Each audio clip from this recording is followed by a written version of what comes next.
In Florence, Machiavelli warned, men change their ruler willingly, hoping to better themselves. This hope incites them to take up arms against him, but they are deceived.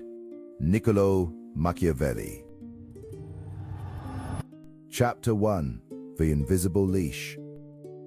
The invisible leash, a subtle tether, shaping your every step.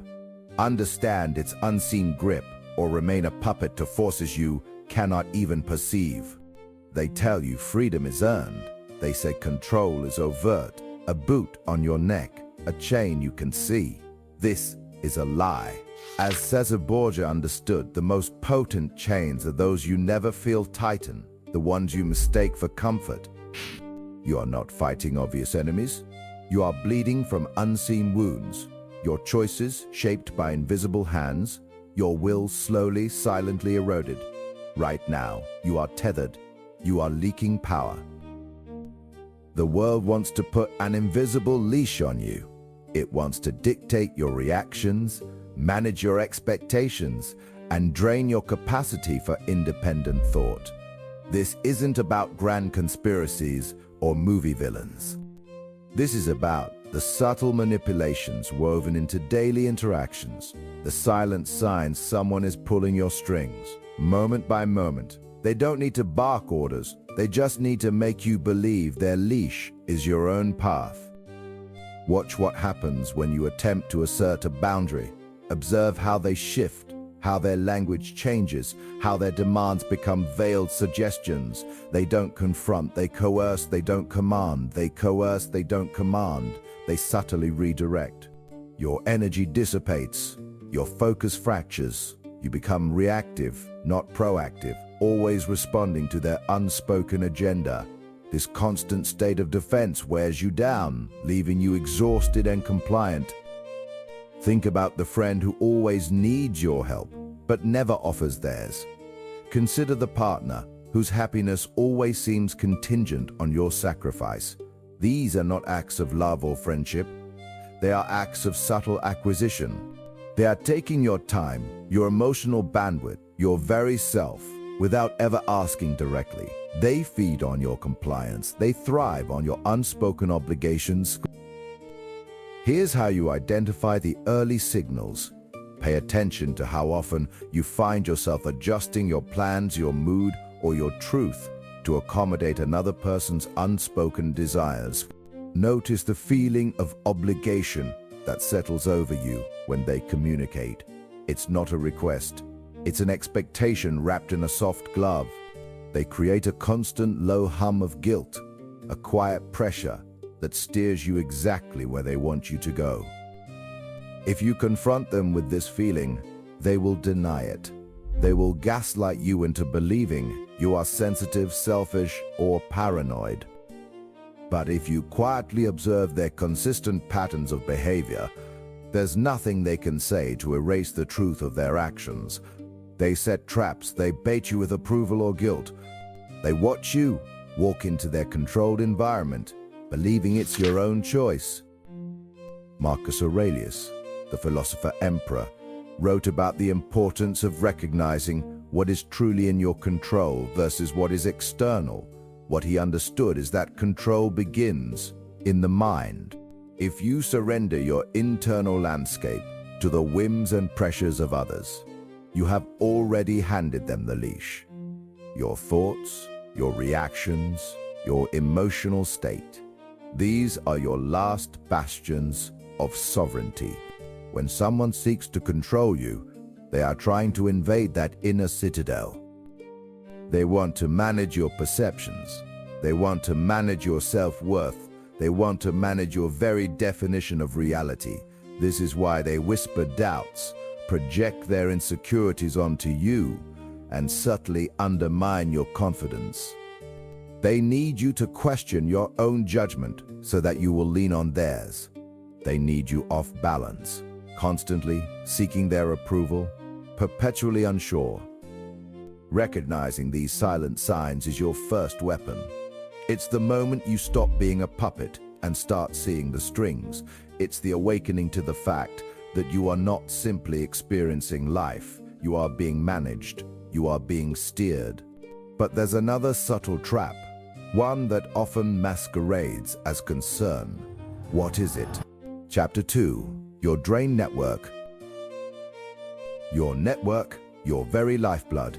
Witness how the cunning predator isolates its prey, severing every tie that binds you to strength and truth. That trap is the dismantling of your network. It's the slow, quiet severing of your lifelines. They don't just want your attention, they want your entire world to revolve around them. This isn't about love or care. It's about control, plain and simple. Your friends, your family, your mentors, your support system, these are your anchors. They provide perspective, they give you feedback, they remind you who you are outside of the controller's gaze. When those anchors are cut, you drift. The controller knows this. They begin by subtly criticizing your closest allies. Your best friend is too negative. Your brother is always causing drama. Your parents just don't understand you. These are not genuine observations. They are calculated attacks designed to devalue your connections. Think about your social calendar. How many times have you had to cancel plans because they needed you? How many times has an argument erupted right before you were supposed to meet someone important to you? These are not accidents. They are engineered roadblocks. Soon your world shrinks. Your outside activities diminish. You stop calling people and they stop calling you because they learn you're rarely available. The controller becomes your sole source of validation, information, and emotional support. You are alone, and alone, you are vulnerable. Here's how you identify this tactic. Map out your important relationships. Then, observe the events that lead to their erosion. Is there a consistent pattern of drama, criticism, or manufactured crises linked to your independent social activities? Document the excuses they offer. Understand that this isn't about protecting you, it's about containing you. They need to be the only voice in your ear, the only reflection in your mirror. Your independence is a threat to their perceived power. They cannot control you if you have other sources of strength. Fools announce their intentions. They declare, "I won't let you cut me off from my friends." This gives the controller a direct target, a new argument to dismantle. The intelligent say nothing. They simply begin to rebuild. Quietly, you reconnect. You make time, you prioritize. You do not explain yourself to the controller because explanation is concession. You simply make your moves like a chess grandmaster advancing pieces without fanfare. Cardinal Richelieu, the architect of French power, knew that true authority was built on consolidated influence and the methodical weakening of rival factions. He systematically undermined the power of the nobility and even suppressed Huguenot strongholds, not out of personal malice, but because these independent power centers threatened the crown. What he understood is that fragmented power is weak power. A king's rule was only as secure as his ability to remove all threats to his singular authority. In your life, a controller acts as a petty king, seeing your support network as rival dukes and barons who must be brought to heel or removed. This strategic isolation is ancient. Sun Tzu wrote in The Art of War that to defeat an enemy, you must first isolate them. You cut off their supply lines, you disrupt their alliances, you surround them until their internal strength withers. This is the playbook for dominating a battlefield, and it is the playbook for dominating a life. He taught that when an army is isolated, cut off from its resources and allies, it becomes demoralized and easy to conquer. Your network is your resource. Your friends are your allies. To be cut off is to be left exposed, stripped of defenses, ready for the final blow. The controller does not need to overtly command you to abandon your friends. They just need to make it difficult enough, unpleasant enough, and costly enough that you do it yourself. This is the subtle art of indirect control. Each missed call, each cancelled plan, each strained relationship is a victory for them. It tightens the invisible noose, it reduces your options, it makes their voice the loudest in your head because soon it's the only one left. Do not let your network bleed out. Recognize the subtle sabotages. Protect your connections as fiercely as you protect your own mind. They are your shield, your sounding board, your escape route. But draining your network is only one tactic. What happens when they attack something even more fundamental, when they begin to drain your very identity, turning you into a distorted echo of who you once were? Chapter 3. Engineered Obligation. Engineered obligation, a silent trap. They make you owe them. Then they own a fragment of your future decisions. You cease being a sovereign individual and become a readily... They talk about identity theft, but the real theft happens when someone makes you owe them. This is the silent trap of engineered obligation, a psychological maneuver designed to bind you without a single spoken threat. It is a subtle, insidious draining of your autonomy, a slow-acting poison that replaces your natural will with a compliant dependence on theirs. When they successfully make you feel indebted, they do not just own a piece of your time, they own a fragment of your future decisions, your critical actions, your very self. You cease being a sovereign individual and become a readily available resource waiting to be deployed at their command. This tactic begins with a seemingly innocent act of generosity. Think about the friend who appears with an unasked-for favor, a significant gift you didn't actually need, or an opportunity you never sought out. They present these gestures as pure altruism, an act of selfless kindness designed only for your benefit. But understand this, every such contribution, every unsolicited act, is meticulously recorded in their internal ledger, an unspoken invoice they fully expect you to settle. They are not helping you. They are investing in your future compliance, planting seeds of indebtedness that will eventually blossom into control. They watch you with a predator's keen eye. They observe your specific weaknesses, your deeply held desires, the moments when you are most vulnerable, most exposed. Then, precisely when you might be least prepared, they strike with their calculated help. This is not charity. It is a cold, deliberate investment in your future obedience, designed to subtly shift your locus of control from within yourself to outside, towards them. Their generosity is a weapon, deployed with surgical precision to disarm your independence. What Louis XIV understood is that true loyalty and obedience are rarely bought through simple transactions. Instead, they are forged through an intricate web of reliance, expectation, and fear of loss. He strategically brought the most powerful nobles of France to his court at Versailles, not to honor them, but to contain them. He showered them with lavish lifestyles, immense status, and unparalleled access to the epicenter of power, all while subtly and systematically making them utterly dependent on his continuous favor. The moment any noble even considered stepping out of line, they faced the immediate and terrifying prospect of losing everything they had come to cherish, their entire identity now inextricably tied to his court. He didn't just rule them, he built a gilded cage of obligation from which few dared to escape. Fools caught in this snare eagerly rejoice in such unearned generosity, celebrating the good fortune of receiving something for nothing. They see a genuine benefactor, a true friend, and in their naive gratitude, they open themselves up even further, exposing more points of entry for manipulation. They allow themselves to be bound by these invisible chains of appreciation, believing they can simply accept without any future consequence. They fail, critically, to recognize the true, devastating cost of free until the bill is finally presented, and by then, the price demanded is not just money or time, but their very autonomy, their precious freedom. Our masters at exploiting a deeply wired human instinct, the primal need for reciprocity, the profound discomfort of an unsettled debt. They intuitively understand that your subconscious mind will struggle intensely with this imbalance, creating a silent, persistent pressure, a gnawing guilt that will persist until you feel compelled to reciprocate. Sigmund Freud explored how the subconscious mind processes these intricate social contracts, explaining how our internal moral compass, the superego, can be expertly weaponized against us.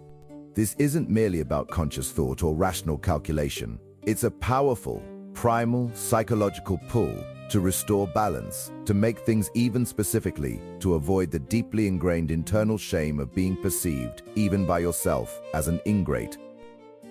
Here's how you dismantle the threads of engineered obligation before they can fully bind you. Your first line of defense: learn to politely, yet firmly, refuse unsolicited help. You must decline favors you did not explicitly request. If they aggressively insist, if they push their generosity upon you, then demand clear terms. Ask for the exact price, the precise expectation, the explicit return they anticipate. Force them to expose their true intentions, to reveal the hidden strings attached to their apparent kindness. Never allow them to frame their so-called generosity as a pure, unconditional gift, when it is clearly a calculated attempt to establish future claims on your time, your hard-earned resources, or your unwavering loyalty. Pay for what you need, even if it feels inconvenient or slightly more expensive in the short term, because true, uncompromised independence has a tangible, non-negotiable price. Your personal independence is a sacred, non-negotiable territory. When someone offers you something that feels suspiciously too good to be true, you must recognize it for what it is: a trap. It always is. They are not genuinely giving you a gift. They are making a calculated investment in your subjugation, a strategic move to diminish your personal power. They are silently placing a binding line on your future choices, restricting your freedom of movement. Never confuse their manipulative, calculated moves with authentic kindness. Genuine kindness, by its very definition, asks for nothing in return, and crucially, it respects your established boundaries without question. The controller's kindness, however, is nothing more than a carefully constructed Trojan horse, concealing explicit demands and future obligations within its deceptively benevolent belly. This insidious obligation, once accepted, constructs a formidable cage built from your own manipulated gratitude, transforming your sense of appreciation into a personal prison where you willingly, if unknowingly, serve your captor's agenda. Chapter 4. Their constant scrutiny. The cage, it's not built of steel, it's built of their eyes, their constant scrutiny, a weapon shaping your will. Understand this surveillance. The insidious obligation, once accepted, constructs a formidable cage built from your own manipulated gratitude, transforming your sense of appreciation into a personal prison where you willingly, if unknowingly, serve your captor's agenda. This prison has no visible bars, only the invisible weight of their gaze, pressing down. This is the relentless, suffocating pressure of their constant scrutiny. They watch you. They observe every move, every decision, every slight deviation from their unspoken script. This is not genuine concern. It is a covert surveillance operation designed to keep you locked within their orbit. Your confidence shatters under this unending gaze. You begin to question your own judgment, your own instincts, every choice you make. The erosion is slow, subtle, yet absolutely devastating. You start to seek their approval, even for the smallest things. Bit by bit, you surrender your autonomy, becoming a shadow of their expectations. Your own desires fade under the intensity of their observation. Think about the friend who always dissects your new project. Their questions are not about support, but designed to pick apart every potential flaw. They search for weaknesses, not strengths. Consider the family member who questions every financial move, every relationship choice. It is always under the guise of looking out for you, cloaked in protective language. Yet, the real intent is to inject doubt, to undermine your conviction. Every piece of their advice is in truth a subtle directive. It is a calculated push towards their preferred outcome, never truly yours. They want you dependent on their superior wisdom, because a dependent mind is a controllable mind. The true goal of this constant scrutiny is preemptive strike. They identify potential independence before it even fully blossoms. They will attribute your successes to luck, and your failures will be highlighted as undeniable proof of your incompetence. They praise conformity. Any flicker of individuality, any sign of you breaking free from their mold, is met with swift, sharp criticism. Your every action becomes raw data for their relentless analysis. This is a continuous stream of information, mapped to gauge your compliance and flag any deviations from their imposed blueprint for your life. Nothing you do escapes their assessment. If you attempt to explain your choices, you only open yourself to further interrogation. You hand them the very tools to dismantle your reasoning, piece by piece, twisting your words until they reinforce their narrative of your ineptitude. Explanations are not understood. They are weaponized against you.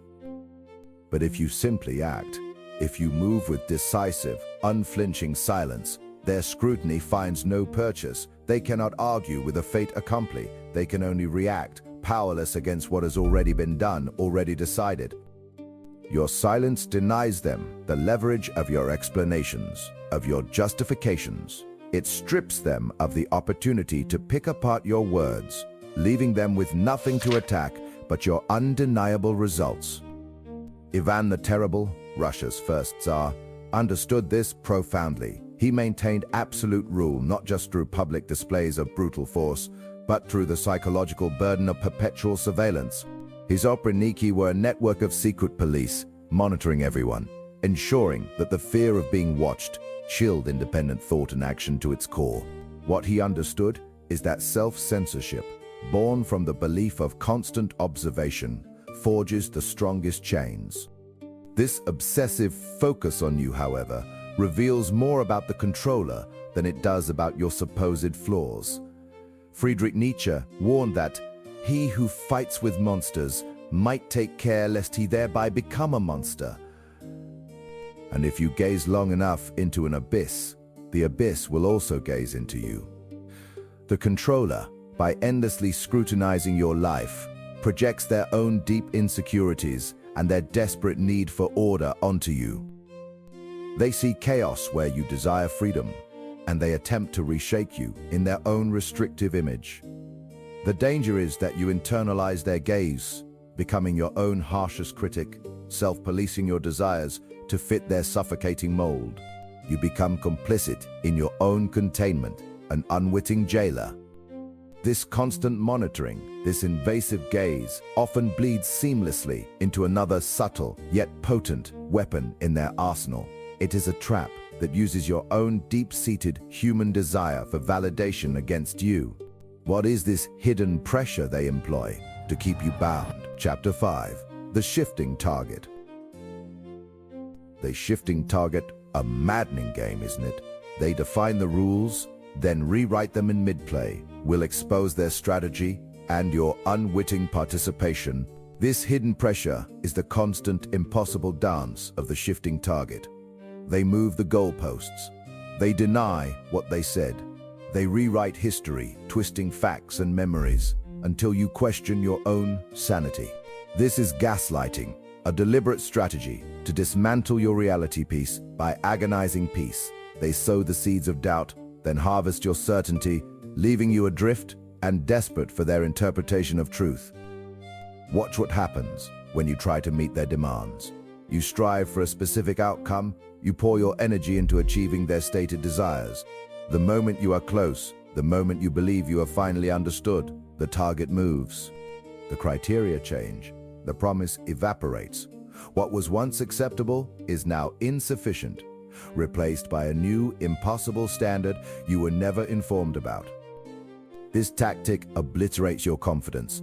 It drains your motivation. It trains you to constantly look to them for approval, to seek their shifting definitions of success, because your own internal compass has been systematically sabotaged. You learn that your effort is never enough, that your perception is always flawed. You become dependent on their approval, trapped in a perpetual state of striving and failing. Think about the sheer exhaustion this creates. You argue a point, bringing evidence, recalling exact conversations. They look at you blankly, or worse, with feigned concern. "I never said that," they insist. You're imagining things, You're being too sensitive. They invalidate your experience, your memory, your very personhood. This constant invalidation is designed to break your will, to force you into submission. Here's how they use this against you. By making everything negotiable, everything uncertain, they ensure you never feel secure, you never feel competent, you are always guessing, always off balance. This state of perpetual confusion makes you easier to control, easier to manipulate. You become a puppet on strings, dancing to their invisible, ever-changing rhythm. If you confront them directly, they will deflect, deny, and often project their own instability onto you. They will accuse you of being difficult, irrational, or paranoid. Your attempts to seek clarity only serve to reinforce their narrative that you are the problem, that your memory is faulty. This cycle is a closed loop designed to keep you trapped in their distorted reality. But if you quietly observe their patterns, if you document their inconsistencies, you begin to see the mechanism. You realize it is not about you. It is about their need for control, their fear of accountability. Your response should not be to argue, but to detach, to recognize the game and refuse to play by their rules. Queen Elizabeth I, facing constant plots and shifting loyalties within her court, understood the paramount importance of maintaining an unshakable inner core. She famously declared, "I know I have the body, but of a weak and feeble woman, but I have the heart and stomach of a king." What she understood is that your internal conviction must be absolute, impervious to external manipulation. They cannot shift your target if you are not aiming at their target in the first place, if your truth remains steadfast, regardless of their lies. Their goal is to make you doubt your perceptions, your memories, your experiences. They want to isolate you inside your own head, where they are the only reliable voice. They want you to believe that without their guidance, their truth, you are lost. This makes you vulnerable to their every whim, their every command. They will use past statements against you, selectively recalling facts that support their current narrative while conveniently forgetting anything that contradicts it. This selective memory is not accidental. It is a calculated move to disorient you, to make you question your own recollection of events. They are gaslighting you into a state of learned helplessness. Julius Caesar, a master of strategy, knew that to maintain control over a vast empire and fickle allies, one must never allow the enemy to dictate the terms of engagement or to introduce chaos into the ranks. He recognized that experience is the teacher of all things. When they present a moving target, you do not chase it. You define your own ground. You simplify the battlefield. You stop engaging in their convoluted debates, and instead rely on your own documented experience, your own consistent understanding of what was said and done. Your most powerful weapon against the shifting target is your own internal certainty. It is your refusal to let their words overwrite your reality. It is the silent act of trusting your gut, even when they scream that your gut is wrong. This self-trust is the bedrock they are desperately trying to shatter. They will bait you into arguments where the rules of logic do not apply, where reason is irrelevant. These are not discussions, they are traps. Every time you engage, you give them another opportunity to twist your words, to deny their own, to reinforce the illusion that you are the irrational one. The only way to win is to refuse to enter their twisted arena. This relentless psychological warfare, designed to erode your reality, bleeds into another insidious sign of control, one that exploits your need for connection and belonging. What is this social weapon they wield to keep you isolated and compliant? Chapter 6. Your freedom's price. Your social world, a weapon. When they isolate you, turning all against you, understand this: they are preparing your surrender. The final weapon they wield is the destruction of your support system. They don't just isolate you physically, they poison your social well, turning others against you with subtle whispers and carefully crafted narratives. They twist your words, seed doubt about your character, and meticulously construct an illusion of your instability or irrationality. This ensures you become increasingly vulnerable dependent on their version of reality, reliant only on them. Watch what happens when you begin to assert even a shred of independence. Suddenly, your once close friends become distant. Their attitudes subtly shift. You hear whispers. Invitations mysteriously stop. This isn't some random social fallout. It's a meticulously calculated strategy. They systematically ensure that their voice is the only one you hear, trapping you in their echo chamber. This insidious tactic feeds directly into your fundamental human need for connection and belonging. You find yourself seeking their approval, their validation, desperate for the social interaction they've siphoned away. Your perspective warps, slowly but inevitably aligning with theirs. You lose your independent eye, your critical distance, your ability to discern truth from manipulation. Miyamoto Musashi, the legendary sword saint, understood the paramount importance of an uncluttered, independent mind. He advised against allowing emotional attachments or external influences to cloud one's judgment in battle or in life. He saw that true strength comes from a spirit, unburdened, free to perceive reality directly, without the distorting lens of others' agendas. You have witnessed the signs. You have felt the gaslighting that makes you doubt your own sanity, every memory twisted into a weapon against you. You have navigated the shifting goalposts, the impossible standards designed to guarantee your perpetual failure. You have endured the constant, chipping criticism that slowly, methodically erodes your self-worth, leaving you feeling inadequate. You recognize the conditional care, a flimsy promise of affection that vanishes the moment you step out of line. You've been pulled into the vortex of their manufactured crises, designed to keep you in a constant state of reaction, too exhausted to think for yourself. And you've suffered through the twisted discussions, where logic dies, facts are irrelevant, and only their warped reality holds sway. Now, you see the engineered isolation, the deliberate severing of your ties to any outside world that might offer you a different perspective, a comforting hand. These are not just individual toxic behaviors.